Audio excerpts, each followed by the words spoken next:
Ang mga sulat sa pader.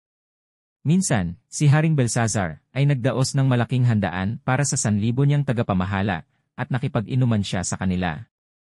Nang lasing na si Haring Belsazar, ipinakuha niya ang mga sisidlang ginto, at pilak na sinamsam ng ama niyang si Nebuchadnezzar sa templo sa Jerusalem. Ipinakuha niya ang mga ito upang inuman niya at ng mga tagapamahala ng kaharian, ng kanyang mga asawa at mga asawang lingkod. Dinala naman sa bulwagang pinagdarausan ng handaan ang mga kagamitang ginto, at pilak na sinamsam mula sa templo ng Diyos sa Jerusalem, at ininuman nila ang mga ito. Habang sila'y nag-inuman, pinupuri nila ang kanilang mga Diyos na yari sa ginto, pilak, tanso, bakal, kahoy at bato. Walang ano-ano'y lumitaw ang isang kamay ng tao, at sumulat ito sa pader ng palasyo sa tapat ng lalagyan ng ilawan. Nakita ito ng hari, namutla siya, nangatog ang mga tuhod at nalugmok sa matinding takot. Sumigaw siya. Dalhin dito ang mga enkantador, mga astrologo, at mga manghuhula. Sinabi niya sa mga ito. Sino mang makabasa at makapagpaliwanag sa nakasulat na ito ay bibihisan ko ng damit na kulay ube, kukwintasan ko ng ginto, at gagawin kong ikatlo sa kapangyarihan sa buong kaharian. Dumating lahat ang mga tagapayo ng hari, ngunit isa may walang makabasa o makapagpaliwanag sa kahulugan ng nakasulat sa pader. Lalong nabagabag at namutla ang hari.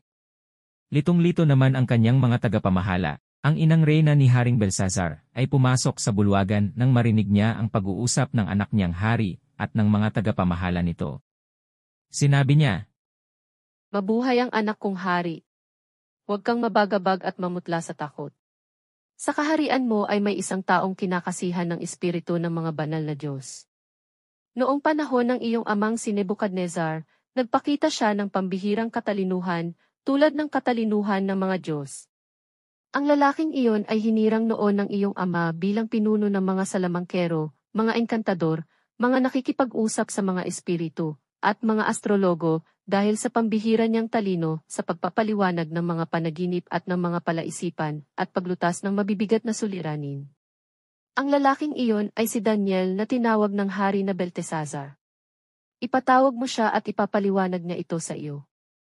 Ipinaliwanag ni Daniel ang nakasulat sa pader.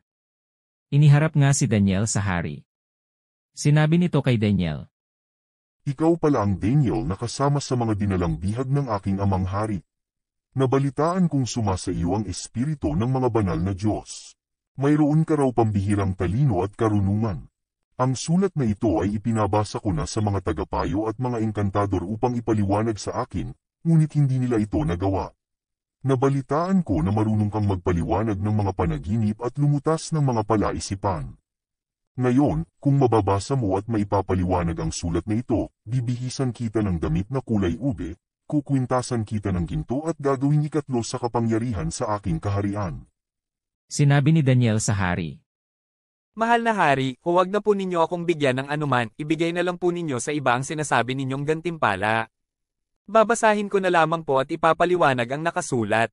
Mahal na hari, ang inyong amang si Nebuchadnezzar ay binigyan ng kataas-taasang Diyos ng isang kaharian. Niloob ng Diyos na siya ay maging makapangyarihan at binigyan siya ng karangalan. Dahil sa kapangyarihang iyon, lahat ng tao sa bawat bansa at wika ay nanginig at natakot sa harapan niya. Ipinapapatay niya ang gusto niyang ipapatay at inililigtas niya sa kamatayan ang nais niyang iligtas. Itinataas niya sa tungkulin ang gusto niyang itaas at ibinabab naman ang gusto niyang ibaba. Ngunit nang siya ay naging palalo, matigas ang ulo at pangahas, inalis siya sa pagiging hari at nawala ang kanyang karangalan. Inihiwalay siya sa lipunan at nanirahang kasama ng maiilap na asno. Ang isip niya ay pinalitan ng isip ng hayop. Kumain siya ng damo, tulad ng mga baka. Sa labas siya natutulog at do'y nababasa ng hamog. Ganyan ang kanyang kalagayan hanggang sa kilalanin niya na ang kataas-taasang Diyos ang namamahala sa kaharian ng mga tao, at inilalagay niya sa trono ang sinumang nais niya. At bagaman alam ninyo ito, Haring Belsazar, hindi kayo nagpakumbaba. Sa halip, nagmataas kayo sa harapan ng Panginoon ng Kalangitan. Ipinakuha ninyo ang mga sisidlang mula sa kanyang templo at ininuman ninyo at ng inyong mga tagapamahala, mga asawa at asawang lingkod. Bukod doon, sumamba kayo sa mga Diyos ninyong yari sa ginto, pilak, tanso, bakal, kahoy at bato, mga Diyos na hindi nakakakita, hindi nakakarinig ni nakakaunawa man. At ang Diyos na nagbibigay at nagtatakda ng inyong buhay ay hindi ninyo pinarangalan. Kaya, ipinadala niya ang kamay na iyon at pinasulat sa dingding ng inyong palasyo. Ito ang nakasulat, Min, Tekel, Parsin. Ito naman ang kahulugan, nabibilang na ang araw ng iyong paghahari sapagkat wawakasan na ito ng Diyos. Tekel, tinimbang ka at napatunayang kulang. Peres, ang kaharian mo ay mahahati at ibibigay sa Media at Persia. Iniutos ni Haring Belsazar na bihisan si Daniel ng damit na kulay ube at kuwintasan nangyari sa dalisay na ginto. Pagkatapos, ipinahayag niyang ito ang ikatlo sa kapangyarihan sa buong kaharian. Nang gabi ring iyon, pinatay si Belsazar, ang hari ng Babylonia. Ang kanyang kaharian ay kinuha ni Dario, hari ng Media, na nooy 62 taon na.